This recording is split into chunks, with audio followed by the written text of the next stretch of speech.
Estamos ao vivo? Salve, salve, galera de casa, boa noite! E agora aqui, o pessoal da sala, boa noite também. Como é que vocês estão? Tudo bem? Foram bem de férias aí? Ou nem tiraram férias nesse janeirão aí? E aí, moçada, estão animados? Espero que estejam aqui, né? Animados com todo aquele gás que vocês jovens têm para valer. O pessoal de casa também, né? Nessa comodidade, mas dá um gás total aí para a gente conseguir fazer essa revisão, né, pessoal? Para esse vestibular que é totalmente fora do nosso calendário, né? Logo no comecinho de fevereiro aí, ó. Aliás, no comecinho do ano, né? 20 de fevereiro, né? Eu sou o professor Cristiano, de Biologia, tá? Nós vamos trabalhar aí, pessoal, nessas 4 semanas que nós temos de planejamento, né? Alguns tópicos, né? Da Biologia. Certo, galera? A gente tem aquele cronograma muito apertado, porém, a gente consegue fazer um trabalho revisional bastante interessante, que vai ajudar naquele momento ali da prova, né? Aquele momento daqueles starts assim, fala assim, opa, lembrei daquilo que o professor falou na sala de aula, entende, galera? Tá? A gente direciona. Eu tentei fazer um planejamento, galera, colocando em pauta, assim, tanto a prova geral, né, o primeiro dia, né, como que a gente coloca aí para falar, e também a gente pode, assim, dar aquelas pinceladas na específica, né? Então, não sei se aqui em sala presencial tem alguém que vai fazer específica de biologia. Por favor, levante a mão. Biologia, biologia, biologia. O restante, todo mundo vai deixar a biologia de lado. Vocês já viram, né? Mas não sei, né? Mas eu vou ficar olhando só para vocês dois, tá bom? E o pessoal de casa também, se quiser participar, galera, tem o chat lá, tá? Manda pra gente aí as perguntas, as dúvidas, as sugestões, as reclamações, né, Leandro? Né? Se tá ali, se vai fazer biologia na específica, né? Se vai ter biologia, mas tô brincando, vou só olhar só para vocês não, tá? Vou olhar para todo mundo. Mas vocês serão, no caso assim, um pouquinho mais atenciosos, né? Então a gente tentou, pessoal, eu tentei colocar dentro do nosso cronograma aí, dessas 4 semanas, né? Segundas-feiras, pra gente então conversar sobre a bioquímica, tá? A gente vai conversar sobre a composição química dos seres vivos, é onde a gente vai começar hoje, tá bem? Aí, como vocês já manjam nessa parte aí, eu posso perguntar algumas coisas aqui, né, galera? Né? Do tipo assim, geral, né? Não vou ficar perguntando específica, não. Ah, fala aí pra mim o que. Não, a gente fala geral e aí a gente ouve a participação, né? Porque mexer a boca a gente vai conseguir ver vocês, né? Tô de máscara aí, né? Complicado. Tá? A gente vai falar sobre citologia, tá, pessoal? Tá? Então vai ter o caminho aí da bioquímica para a citologia. A gente conversa sobre a parte de células, beleza? Pessoal de casa, tudo bem? E aí a gente dá aquele pulo para genética, tá, galera? Então a gente vai na genética mendeliana, né? Conversa lá os tópicos que habitualmente são cobrados, tanto no primeiro dia quanto na parte de específica, tá? E aí a gente fecha com a parte de ecologia. Beleza, galera? Que é cartinha marcada, né? Ecologia tem nos 2 dias com toda certeza. Agora, o que vai cair da ecologia, a gente vai tentar colocar, assim, aqueles tópicos, né? Explanar aquilo que a gente tem, né? Como experiência, 20 anos aí de tablado, pessoal, para conseguir. Eu sei que não parece. Obrigado, eu li o pensamento dela, tá, pessoal? E é uma coisa que eu também faço. Não é, Leandro? Leandro tá de prova. Eu leio pensamentos. Ela falou assim, não parece, professor. Não foi isso mesmo? Puxa vida, dá uma balançadinha na cabeça assim, ó. Foi, professor, né? Mas eu já tô com cerca de 20 anos de tablado, galera. Brincadeira, né? Muita coisa, mas, né? O tempo passa para todo mundo, né? Tá valendo. E assim, a gente tem, pessoal, mapeado, principalmente, né, a UEM, né, pessoal? A gente tem mapeado a UEM, aquilo que eles gostam de cobrar da gente, né? Apesar de que mudou, né, o quadro de elaboradores de prova foi mudando, né, pessoal, ao longo do percurso aí.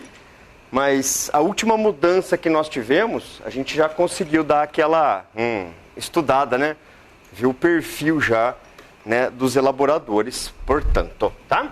Então vamos colocar aqui em pauta, né? Hoje é dia... Pessoal, primeira pergunta do dia, né, galera? Vamos falar, né? Hoje é dia 24. Muito bem. Estamos aqui na biologia, Depois das férias a gente fica um pouquinho enferrujado, né, galera? Então, de vez em quando vai sair umas letras meio fora do padrão, mas a gente vai, né, desenferrujando ao longo aí, né, das aulas, propriamente, tá? O que eu falei que eu vou começar mesmo, galera?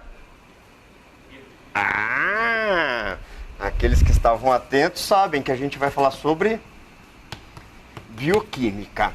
Bom, pessoal, por que a bioquímica acabou sendo, por mim, né, por nós agora, escolhidos como o começo da parte biológica? Porque a gente precisa, de certa maneira, entender que a biologia, pessoal, tem uma série de níveis de organização, tá?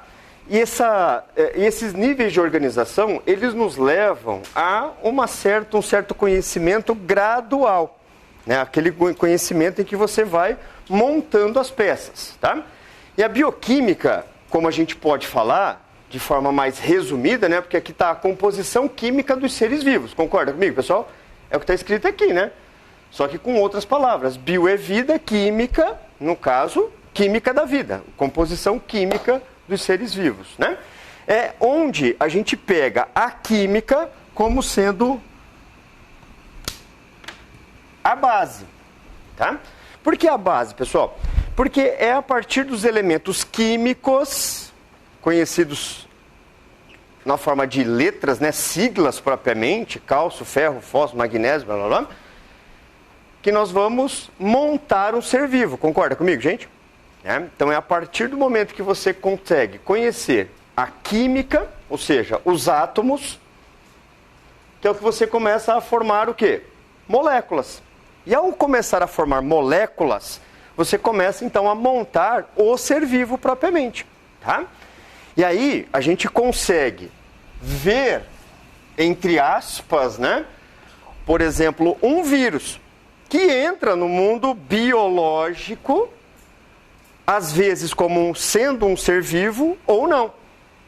Depende muito da análise inicial, né? Porque tem os dois lados, tá, pessoal? É vivo ou não é vivo? Existem argumentos para os dois ou para as duas respostas, ok? Tá? Não dá pra gente cravar. Eu não posso dar por simples opinião. É um ser vivo, tá bom?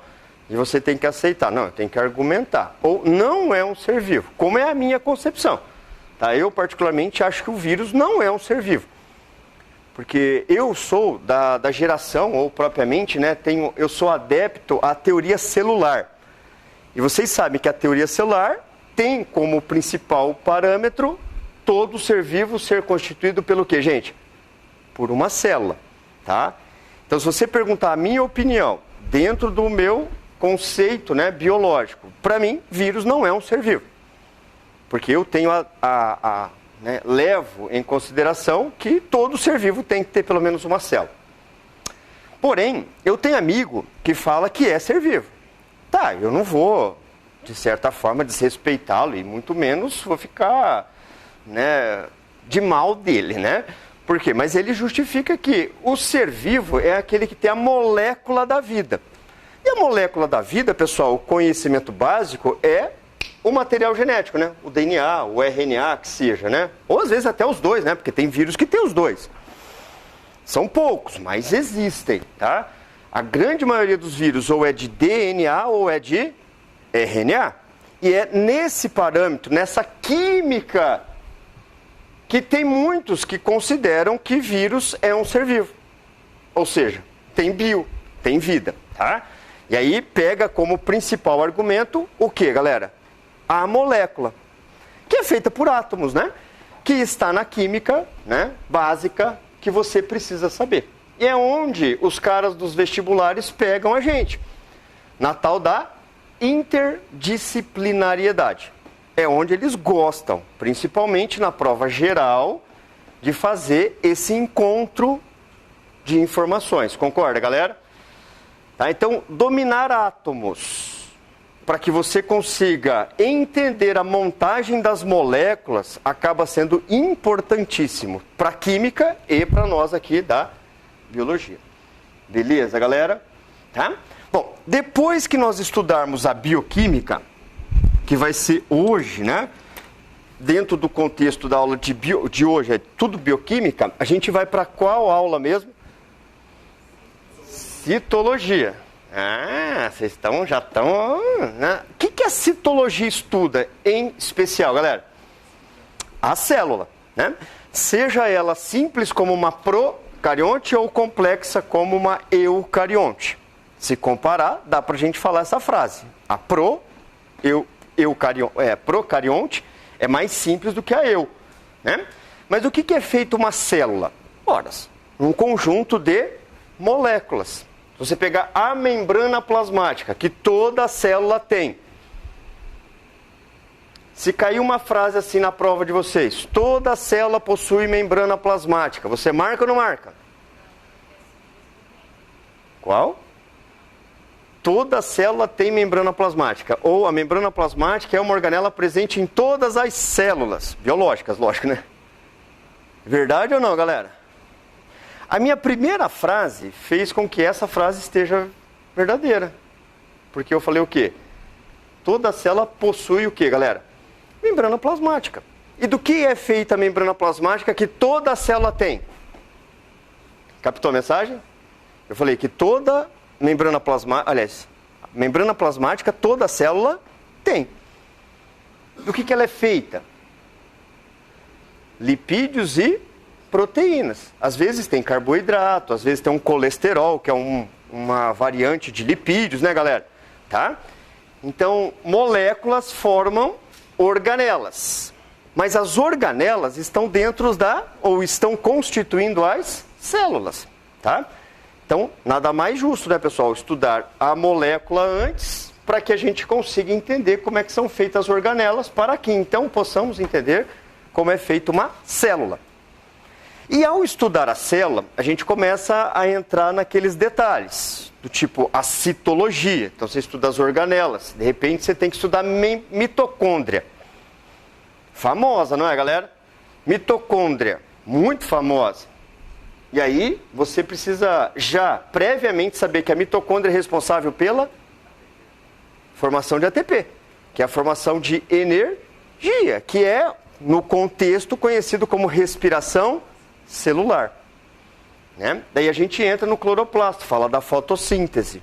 Claro que a gente não tem uma aula para falar de fotossíntese, uma aula para falar de respiração. Então eu preciso que vocês entendam, pessoal, qual é a nossa dinâmica, tá? Eu não vou conseguir colocar para vocês como tema de aula a fotossíntese, infelizmente, tá, pessoal? Porque nós estamos numa vibe diferente, né? O vestibular está daqui, sem causar o friozinho na barriga, 25 dias, né, galera? Ah, professor, não são 30, dia 20 de fevereiro é o vestibular, né, galera? Então, né, a gente tem que correr contra o tempo em especial, tá?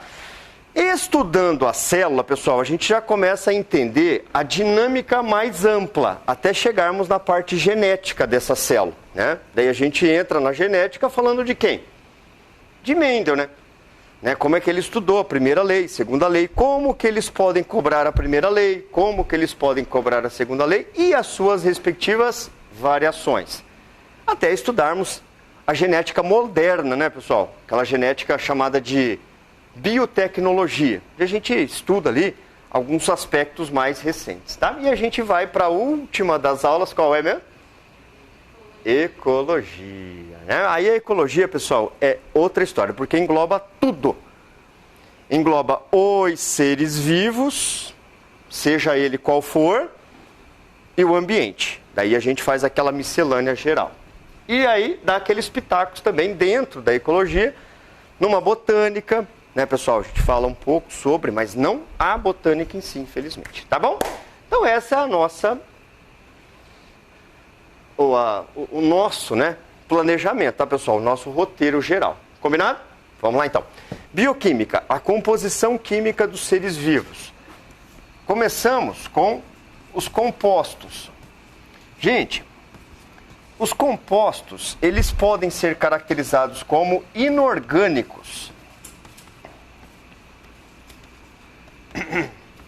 E ao chamá-los de inorgânicos, nós estamos informando ou passando uma informação muito importante da química da molécula, não é? Porque se nós pensarmos nesse caso na composição inorgânica é aquele que não tem carbono como átomo principal. Concorda, gente? Então não tem carbono como átomo principal. Existe uma exceção aí no meio do todo, né? Que é o CO2, o gás carbônico. Ele tem carbono, mas é inorgânico, né? Mas o gás carbônico, ele não é um componente do ser vivo, né? Estruturalmente falando. Ele é uma molécula que está vinculada ao ser vivo, mas não é uma molécula do ser vivo. Porque o gás carbônico, ele é um gás que circula no ser vivo, né, galera? Volta e meia ele pode estar ou não nesse ser, tá? Porém, temos um elemento aqui que é o mais importante, fundamental, aquele chave para a vida, né, pessoal?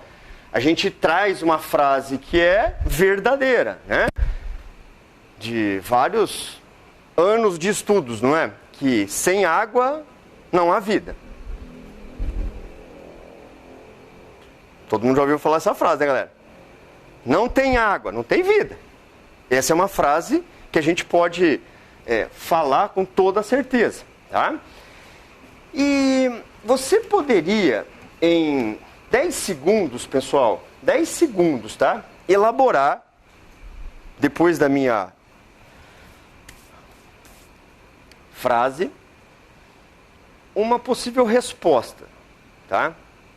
Para a seguinte pergunta: por que que não tem vida se não tiver água? Uma frase legal, né, galera? Por que que não tem vida se não tiver água? Ou, mudando só a configuração da pergunta, por que que a água é fundamental para que tenha vida?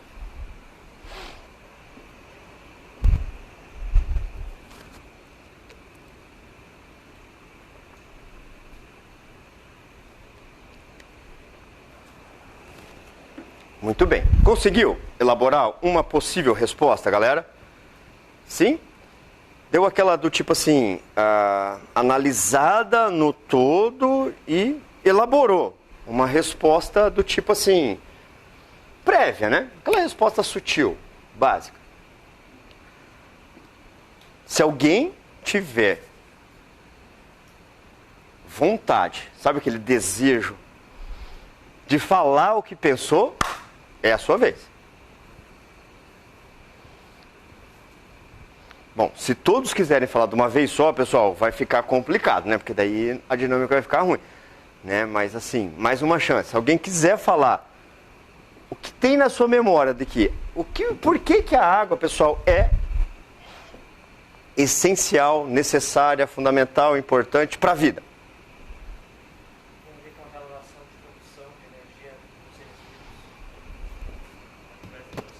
Eu vou até escrever, tá?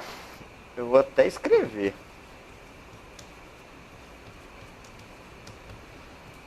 Ele falou que tem a ver com energia. E aí, pessoal, é o raciocínio base fundamental para a vida. Energia. Bom, tentando, pessoal, entrar já nessa resposta, né, o mais rápido possível, senão a gente fica muito tempo preso. A água, ela tem duas propriedades fundamentais para que ela possa executar, pessoal, exercer esse momento aqui. Armazenar energia. E quais são essas duas propriedades? É a propriedade de coesão, as moléculas de água ficam juntas entre si, propriamente, né? Elas ficam numa ligação de hidrogênio. E por essa coesão, ela tem uma outra propriedade chamada de alto calor específico. E pelo fato, pessoal, dela ter coesão e levar ao alto calor específico, a água, ela consegue armazenar energia na forma de calor. Seja a energia que vem de fora, de um animal ectotérmico, que esquenta a água que está dentro do corpo do animal, ou do outro ser vivo, seja ele produzido pelo próprio organismo, que os únicos que conseguem fazer isso, pessoal, são as aves e os mamíferos, que conseguem produzir a própria energia para esquentar o próprio corpo. Todos os outros seres vivos precisam da temperatura do ambiente para ter energia para viver. Aves e os mamíferos, como a gente, produzimos a nossa própria energia. Por isso que nós somos homeotérmicos. A gente mantém a temperatura independente do que está lá fora. Tá? Então, na água, pessoal, é onde nós teremos a energia para que todas as reações químicas possam ser feitas. Então vamos pensar, se porventura o ser vivo não tem água, ele não vai ter energia. E se ele não tem energia, ele não consegue fazer reações metabólicas, ou seja, reações químicas do ser vivo. Então, para que todo ser vivo, pessoal, tenha energia, ele tem que ter água.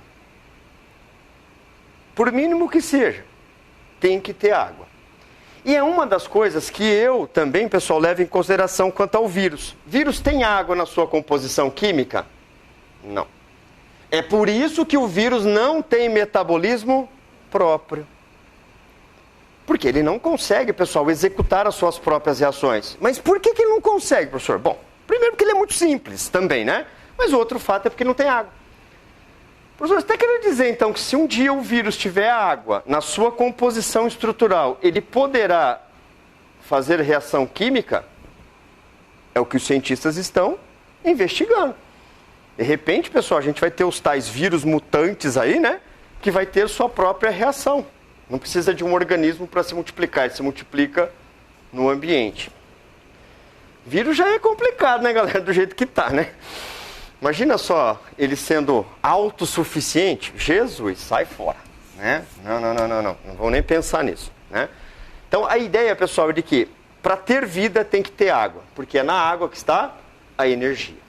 Quais são as duas propriedades para vocês anotarem aí, pessoal, que levam a essa energia? Coesão e alto calor específico. Além de ser calor específico, ele é alto calor específico. Beleza? E aí, pessoal, que entra para a gente fechar a história, uma frase que às vezes a gente não entende, porque a gente interpreta ao pé da letra. A gente fala que a água é um solvente universal. Porque ele dissolve tudo. Não. Isso é o pé da letra. A água não é um solvente universal porque dissolve tudo, não. Tá? Porque se você pegar lipídio e água não mistura, não dissolve, não tem reação. Mesmo que você coloque ali energia, esquente, né? A não ser que você coloque enzimas, né? Mas é outra história. Por que a água, então, é chamada de solvente universal, professor? Porque isso veio da bioquímica. Porque a água participa de todas as reações metabólicas. A água é um solvente universal porque ela participa de todas as reações metabólicas. Ou seja, deixa o ser vivo, vivo. E por que a água participa de todas as reações metabólicas? Porque é onde tem energia, onde está o calor, pessoal, onde está a agitação das moléculas, para que então a reação possa acontecer. Tudo bem? Bom, eu vou fechando aqui, pessoal, enquanto eu vou anotando, eu vou fazer uma pergunta. Por que você coloca o alimento na geladeira? Para conservar. Mas qual que é o princípio da conservação na geladeira? Perda de calor. Perda de calor. Você tirou o que desse ser vivo? A energia. Mas se você voltar a dar energia para muitos seres vivos, eles voltam à vida ou não, galera? Tipo, voltam à vida não, né? Mas eles voltam a ter reações metabólicas, tipo bactérias, fungos, protozoários. Você congelou, ou às vezes nem gelou, né? Você tirou energia. Mas deixou a água. Entendeu? Tirou energia, mas deixou a água. Aí ele volta a esquentar. Ele volta a ter reação metabólica. Aí você conservou. Mas por aquele tempo. Né? Como é que você faria para conservar de forma definitiva um alimento, galera? Muito bem. Desidratando. Você desidratar, você tira qualquer possibilidade de reações metabólicas. Concorda? Entendeu? Então, se você desidratar o alimento, você tirou a água disponível para os seres vivos que ali estão. Pronto. Você vai deixar esse ser vivo latente. Ou, às vezes, até morreu. Entendeu? Morto. Captaram, gente? Tá? Então, a água é fundamental para a vida. Muito bem.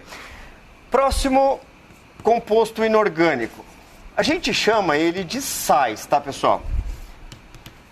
sais minerais. Muitos estão mudando esse termo para chamar de elementos minerais, ok? Elementos minerais, sais minerais, são, no caso, títulos que podem ser dados aqui. Tá? E o que acontece, pessoal, dentro dos elementos minerais? Bom, se nós pegarmos a tabela periódica da química, a gente vai ver que tem uma centena, né? Quantos elementos tem mesmo, pessoal, na tabela periódica atual? É 136, é isso? É que subiu esses tempos atrás, né? Eles foram inventando não, né? Foram produzindo, né? Quase que uma invenção de molécula, não é? Quantos que tem, pessoal, na tabela periódica hoje? Por favor, alguém tem essa resposta? 118? E tá o 919. Eu exagerei 130, né? Acho que eu estou em 2054, mais ou menos, né? Fui muito longe já, né? 119? 118, 119? Então, foi uma centena, propriamente, né, pessoal? Então, se nós pegarmos os elementos químicos, a gente vai encontrar todos que estão na tabela periódica no ser vivo? Não, né? Ainda bem. Ninguém tem césio aqui no corpo, né, galera? Não, né? Se tem, avisa, pessoal, pelo amor de Deus, né? Da gente fica uns quilômetros de distância. Tá? Ninguém tem radiação, elementos radioativos, pelo menos não é para ter.